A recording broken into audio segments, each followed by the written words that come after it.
Welcome to the I-24 News National Security Podcast in partnership with INSS, the Institute for National Security Studies. I'm your host, Ariel Oseran, filling in today for Nicole Zedek. Each week, we bring you in-depth discussions with expert analysts on some of the most pressing national security challenges facing Israel today. So, let's get started.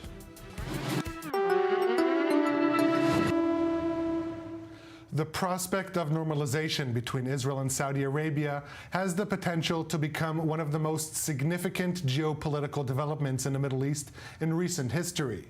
While both countries share strategic interests, including countering the growing influence of Iran and fostering economic cooperation, the road to normalization is filled with complex political, religious, and security hurdles. And that was before Israel's ongoing war in Gaza. Less than 3 weeks before the October 7th attacks, Saudi Crown Prince Mohammed bin Salman said in an interview, "Every day we get closer," when asked about chances for Saudi-Israeli normalization. But as the war rages on, Riyadh has shifted its rhetoric, now saying normalization with Israel is currently off the table. So what exactly does normalization mean for both nations and the region?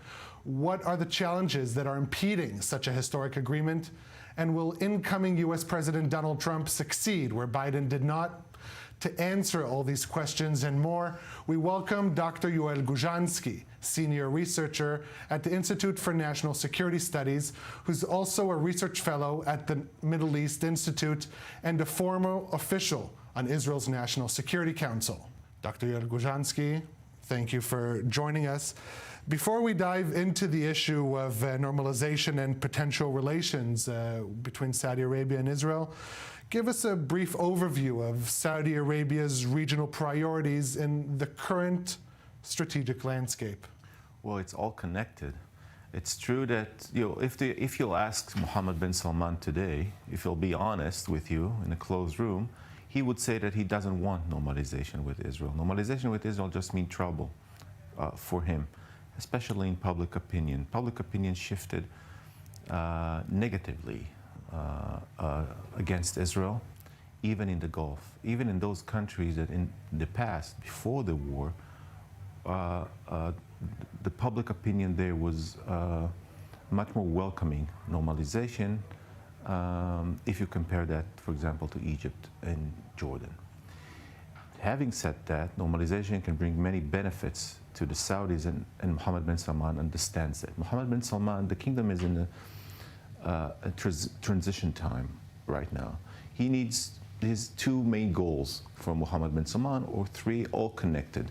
One is to fulfill Vision 2030, all those ambitions, one would say megalomaniac endeavors that he took upon himself to change the direction of the Saudi economy and society towards the 21st century. The second is to bring better relations with the United States. One, again, is connected to the other. The U.S. being the number one guarantor of Saudi security and a very important ally, perhaps the most important ally of Saudi Arabia. The third thing, again related, he wants to be king. Sooner the better, perhaps already in 2025, even before his father's death. How's that relate to normalization? Well, in this grand bargain that for the first time the Biden administration put on the table, he put together an agreement with the Saudis on security agreement with the Saudis, a defense agreement, an agreement to sell them all kinds of sophisticated munitions, and even a nuclear help in establishing a nuclear program in Saudi Arabia. The condition was, as the Americans, okay, you, Mohammed bin Salman, will get all these. This is exactly what you want, and you'll give us, you will pay in the coin of a normalization with Israel. What have changed since the war? And it's true, the quote that you mentioned in your words just before, and I can tell you more than that. On October 5th, on October 6th, just before the war, I can tell you from Saudi sources, and they're reliable, more than Israeli ones, that a draft of some sort of an agreement between the US and Saudi Arabia. Israel is only a side partner with it. The main sides are the Saudi and the US. A draft agreement was in many ways ready for signing. It's true that the war, and we have to say and acknowledge that, Hamas succeeded in stopping the momentum, halting this process. But contrary to what the Saudis might say publicly, it's still on the table. Okay, so before we dive deeper into normalization, as the most important country in the Arab and Muslim world, you talked about its relations with the United States, but what about the other major superpower in the world, China? Where does that come into play, relations with China for Saudi Arabia? Very good question, because the rationale for the Americans in many ways behind this deal was China. The U.S. is worried about China-Saudi relations, not just Saudi, but also the Emiratis. China's influence in the Gulf is in many ways getting deeper and deeper in technology, in economy, and even in security and defense. And the Americans want to sideline China in the Middle East, and especially in the Gulf. In order to do that, they need to give something to the Saudis. So one of the precondition, I would say, even if not formal, there's an understanding, and I think in Saudi Arabia as well, that they will need to pay a price for the Americans in China terms, meaning they would curb, lower some aspects, not all, not on economic, but I guess in defense, in AI, G5, things that bother, 5G, I'm sorry, things that bother the US especially. This is between the US and Saudi Arabia. So the Saudis needs to pay here in few coins, not just vis-a-vis Israel. They will give Israel a quote-unquote normalization. But to the Americans, they need to give a few things. One of them, perhaps the most significant, is exactly that, to curb, to minimize their relationship on strategic issues with China. This is a very good question. It's in many ways, in global terms, if not perhaps the main rationale behind this American initiative. And you touched on it broadly, but just very briefly, this Saudi Arabia, as you mentioned, is currently engaged in this ambitious economic development plan called Vision 2030. Very briefly, what is it exactly, and how advanced is Riyadh in its implementation? In some aspects, very much. For example, participation of women in the workforce. That wasn't necessarily a main goal of Vision 2030. Maybe a side effect, but in that we can actually see a real advance. Women can drive, women can do many, many things today. You can go to Riyadh, like other places in the Gulf. Riyadh is more like Dubai today than it used to be 5 years ago. You can see men and women sitting together in restaurants, going together to cinemas, there's rock concerts. He's opening Saudi society. There's many, many changes. By the way, he's not opening the political system. This Don't get ahead of ourselves. Exactly. This will stay centralized under him. But the Saudi society is opening up in many ways. That can also bring challenges. And also to normalization. These are the same forces that go against liberalization and opening the society that also go against a possible normalization with Israel. There's conservative forces inside the kingdom.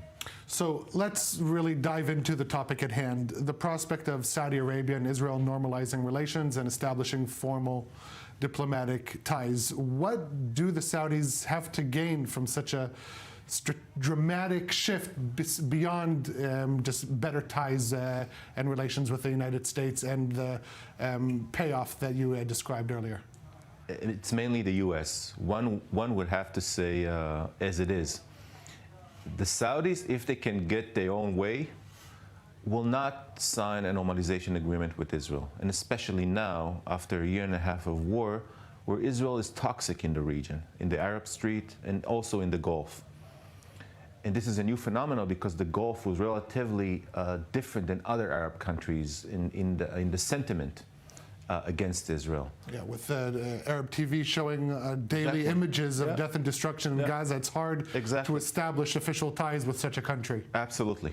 Absolutely. And one is Mohammed bin Salman, who needs legitimacy to be king, to do all the things he wants to do. Why would he go this way? So there's another possibility for bin Salman, a bypass of normalization. To decouple the U.S. agreement with Israel? Exactly. A plan B, to go to a bilateral agreement, a few agreements, by the way, not just one, perhaps a few agreements, directly with the U.S. without a normalization ingredient in them.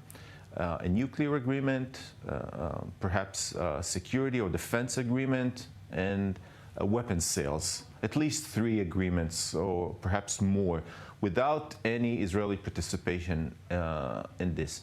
This is Saudi interests. One should say that, acknowledge that, because they don't have to pay a price in public opinion that they go hand in hand with Israel after Israel did what it did, in their eyes, in Gaza. Right. So we understand the Saudi interest pretty well, but what does normalization with Riyadh mean for Israel?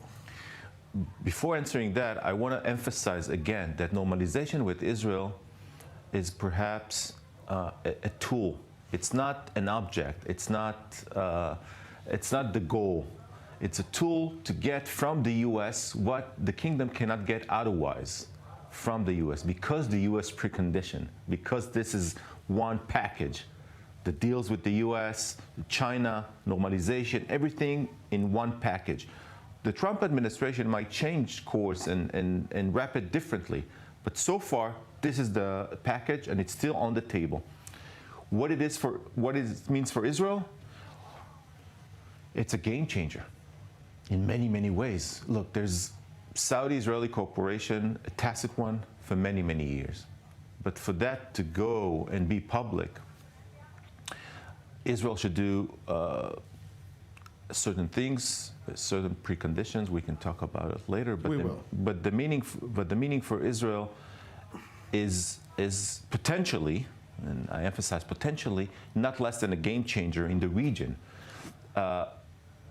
You mentioned Saudi Arabia is perhaps the most important Arab country that still doesn't have an agreement with Israel.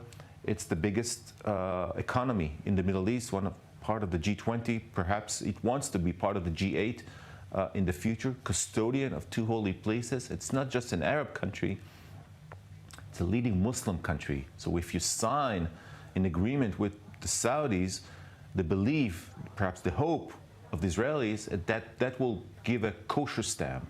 That will open the door for other Muslim countries, perhaps, to normalize relations with Israel. And we heard in the past rumors and indications that Indonesia, for example, already had negotiation with Israel on a possible normalizing of relations. The most populous Muslim country in the world. Yes, and perhaps other Arab countries in the Gulf and in Africa and elsewhere. The Saudis will perhaps, and we hope, will open the door for further normalized relations with Israel in the region. Mm-hmm. So yeah, indeed that would be a game changer in Israel. There's much talk about that. But let's kind of take a little sidestep. How does Iran play into all this? Do you see such a step, normalization between Saudi Arabia and Israel, a joint way for both countries to counter the shared threat perceived from Tehran? Depends what you mean counter. I think there's a belief in Israel that is false, that the Saudis will fight with us in the trenches together against the Iranians. That will not happen. That's not the case. Actually, what the Saudis, Emiratis, and others are doing, because they fear Iran, not because they love Iran, is to hedge. They're hedging their bets in recent years. In one hand, they're balanced against Iran. They're strengthening their armies. They're doing all kinds of things to counter the Iranian threat.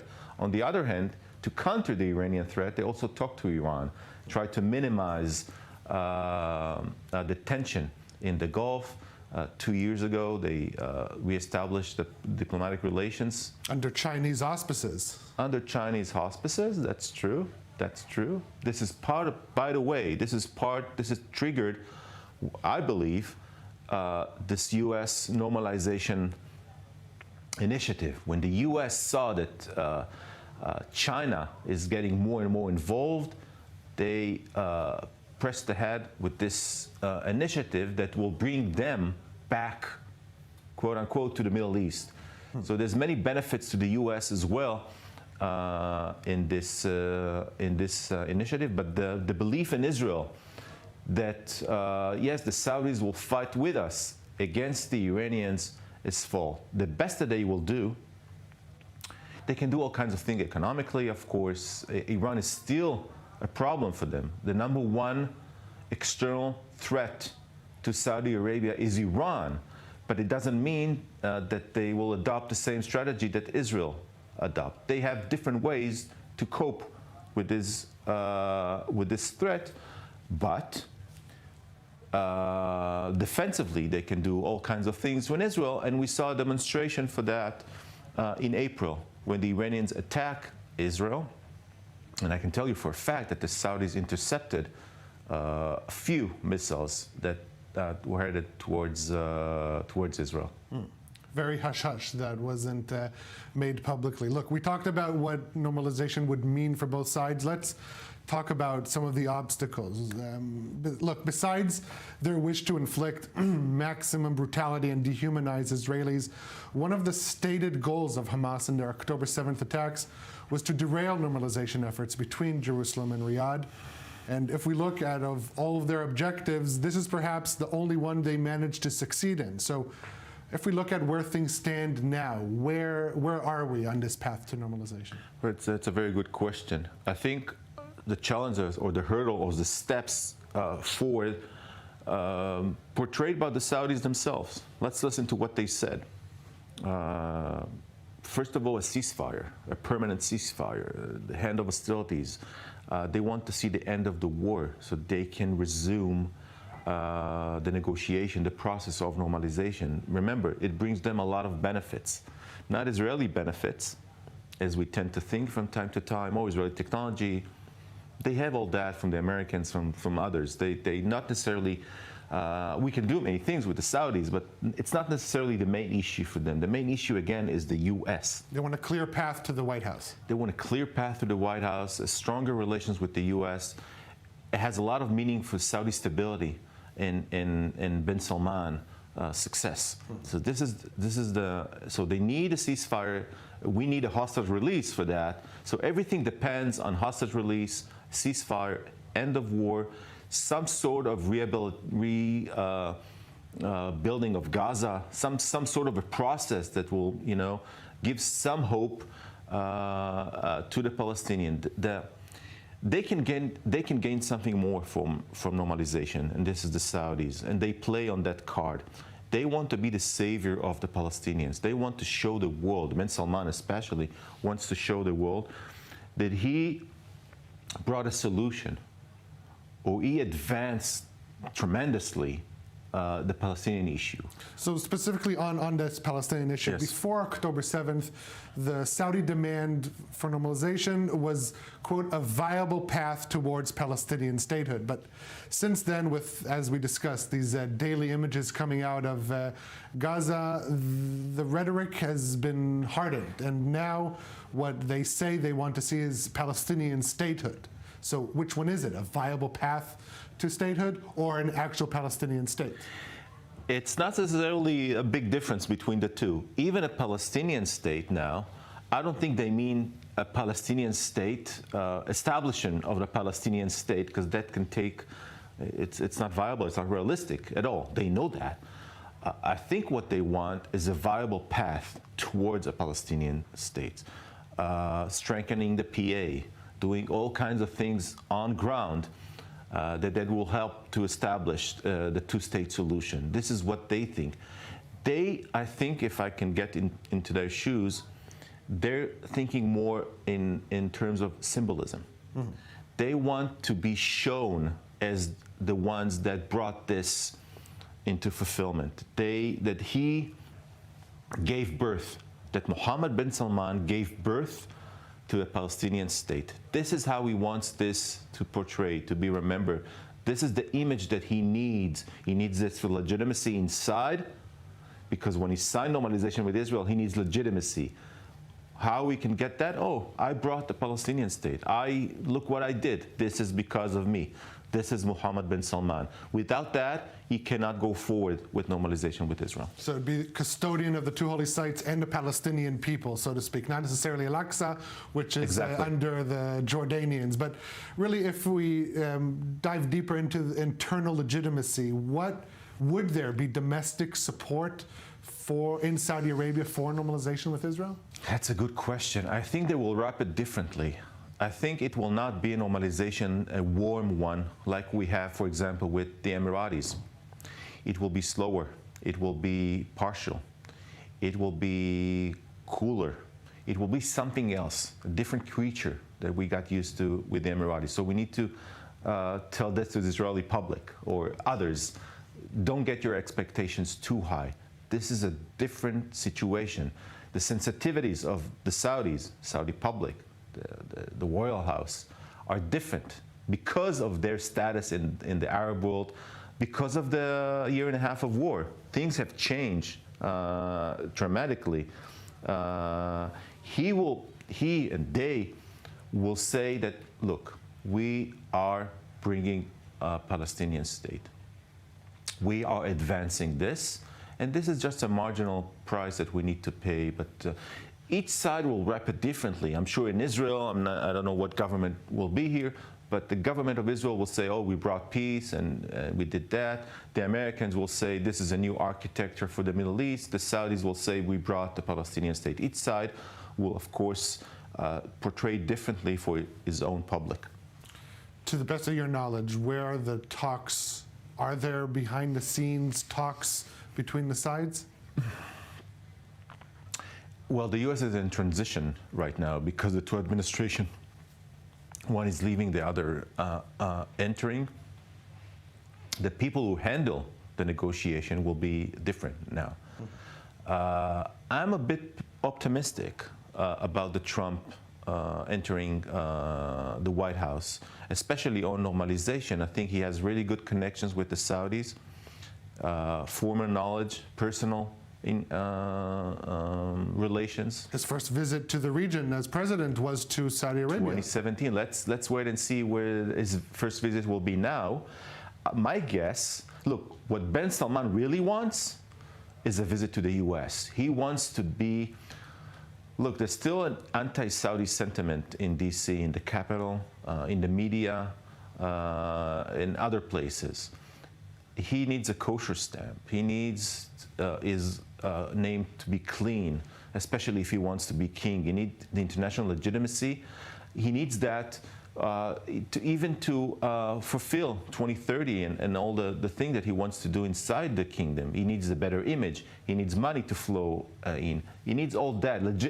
Normalization can give him many of those aspects. Mm-hmm. Yeah, he needs more than a fist bump that he got with Biden, and maybe Trump can deliver that. He needs a hug. A hug. Well, yeah. It will be fascinating to see where Donald Trump chooses to visit the region first. Now, Dr. Guzansky, as we're wrapping up, I want to do a quick rapid-fire round. I'll ask you a few short questions, and you respond with the first thing that pops into your mind. So let's go. MBS, friend or foe for Israel? Potential friend. Will there be normalization between Saudi Arabia and Israel in 2025? A step forward. Step forward. And who will be the next country in the region to normalize ties with Israel? Saudi Arabia. Saudi Arabia, no one before. And what will be Donald Trump's first destination in the region as president? That's the hardest. I wish Israel. I hope Israel. But realistically? It's more realistically that he'll go both to Israel and Saudi Arabia.